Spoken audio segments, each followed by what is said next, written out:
Last month, Jessica Brennan slid in my DMs and asked me to paint her Doc Martens with dragons on them, and I absolutely flipped out because I love her art so much. And if you haven't seen it, definitely go check it out, but I'm pretty sure most of you are here because she sent you here.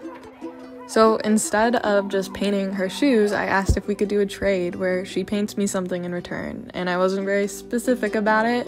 I just let her run wild with her imagination because, oh my gosh, she has a brilliant mind.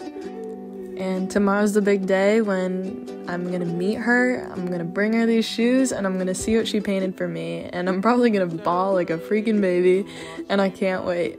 I hope she loves these, and I hope you all love them too.